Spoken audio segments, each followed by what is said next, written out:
The Gruffalo, written by Julia Donaldson and illustrated by Axel Scheffer. A mouse took a stroll through the deep, dark wood. A fox saw the mouse, and the mouse looked good. "Where are you going to, little brown mouse? Come and have tea in me underground house." "It's terribly kind of you, fox, but no, I'm going to have lunch with a Gruffalo." "A Gruffalo? What's a Gruffalo?" "A Gruffalo? Why, didn't you know? He has terrible tusks and terrible claws and terrible teeth in his terrible jaws." "Where are you meeting him?" "Here, by these rocks. And his favourite food is roasted fox." "Roasted fox? I'm off," Fox said. "Goodbye, little mouse." And away he sped. Silly old fox, doesn't he know there's no such thing as a Gruffalo? On went the mouse through the deep dark wood. An owl saw the mouse, and the mouse looked good. "Where are you going to, little brown mouse?" "Come and have tea in my treetop house."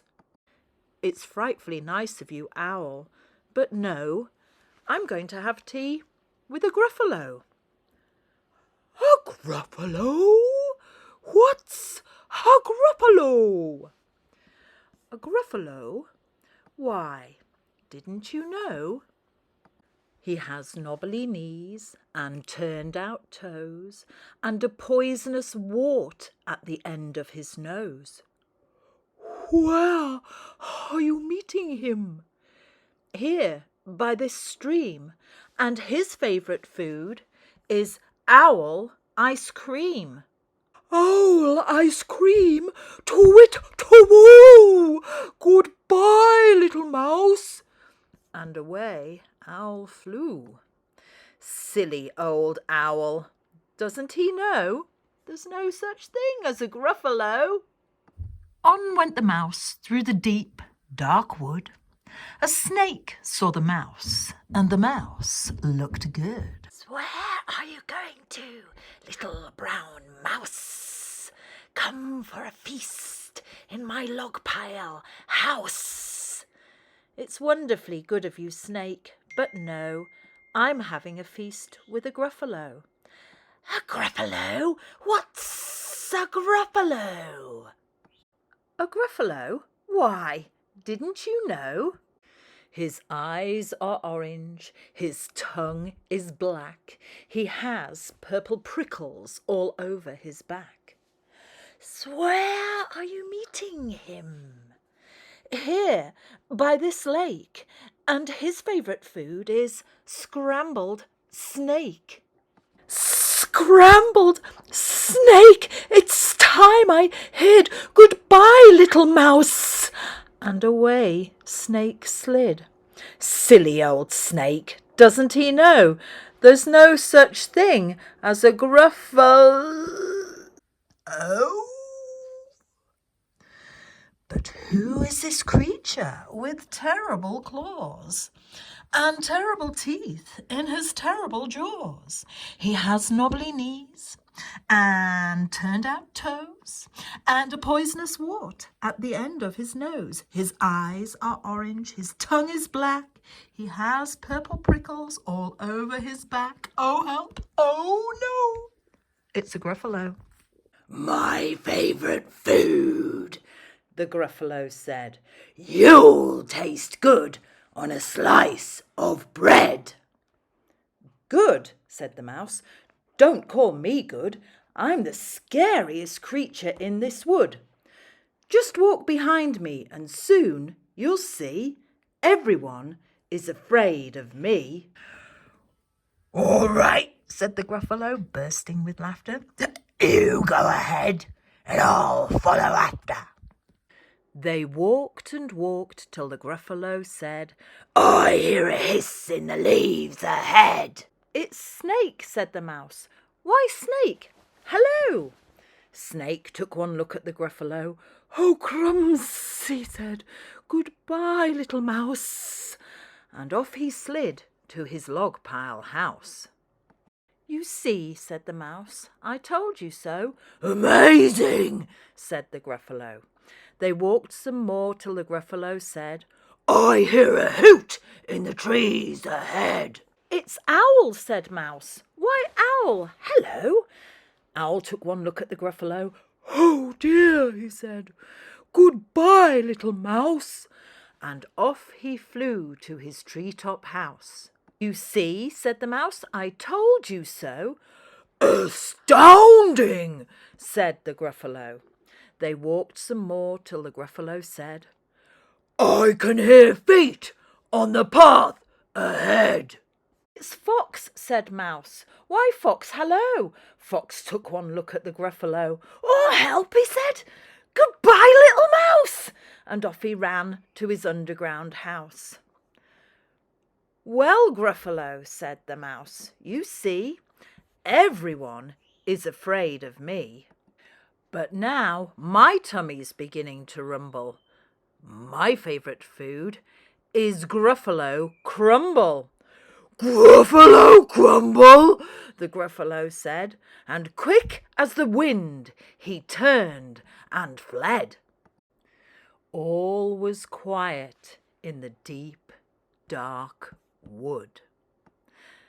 The mouse found a nut, and the nut was good.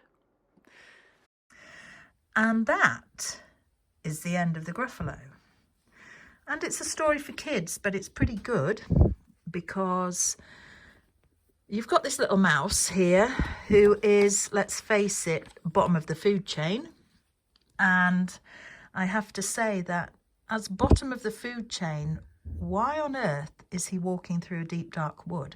He must be a mouse apart from other mice, because I think most mice would be a little bit frightened to just get out and proud on the path rather than hiding in the bushes. And it's quite clear that the fox has not encountered a mouse like this before. He's obviously using a trick he's used many times, which is come and have lunch in my underground house, to which all previous mice will have agreed, and that's why the fox is still alive. But this mouse is acting quite out of character, and that takes the fox by surprise. And the mouse, I wonder if the mouse has already thought of the Gruffalo before he started telling the fox, because maybe that explains why he was walking on the path and not hiding. But the mouse is clearly making it up as he goes along. He's talking about tusks and claws and teeth in terrible jaws. But even the mouse knows there's no such thing, which makes it really interesting when he gets to what is clearly another top of the food chain predator, and he does the same thing again, which is elaborates on his lie with the knobbly knees, turned out toes, poisonous water at the end of the nose. And again, an owl so used to inviting mice back to his house and eating them doesn't know what to make of this, gets a little bit alarmed at something, at knowledge he knows nothing about. And so we move on to the snake. This may or may not have religious connotations with knowledge and the tree of knowledge and good and evil in the Bible. But here is the snake tempting the little mouse back to his house. And once again, the snake is taken off guard by this particular mouse's brazenness in describing and embellishing his convoluted lie, and now turning it into orange eyes and purple prickles. So again, the mouse is confidently walking along. Now, this is when it gets interesting, because the mouse quite clearly has made up a Gruffalo, and yet the stuff of everybody's wildest fears has become personified exactly as he describes. So, you know, if we're talking about stuff like manifestation, don't go around wishing and hoping and describing the worst or in this case, in the mouse's case, all right, do it. But the mouse's words have created the monster that nobody, including the mouse, knew existed. So what at this point is going to happen? The mouse, the tiny little mouse, uses the fear that he has created to dominate and subdue everything around him, unbeknownst to the fear, who is completely oblivious. The fear doesn't know that he is the reason that everybody is frightened of the mouse, which is what makes this a very interesting story. So you've got the little mouse, a tiny little thing, walking around giving out orders to everybody else, and he can only do that because of the personified fear that goes with him. This is a great book.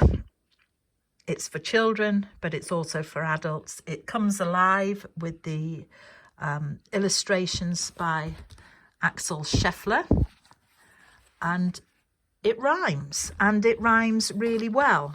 When you come to read it exactly as it's written. Don't add any little ums, ahs, thus in, and it works. And what's also fun about it is you get to do a few voices, which maybe the first time you read it, you might feel a little bit uncomfortable about, but by the time you've read it 3 or 4 times to your kids or grandkids, it's quite fun to do the voices. I hope you enjoyed this book. Please like and subscribe to my channel, because I do other stories and also lots of other things as well. So this was The Gruffalo by Julia Donaldson and Axel Scheffer. Thank you very much for watching. Bye for now.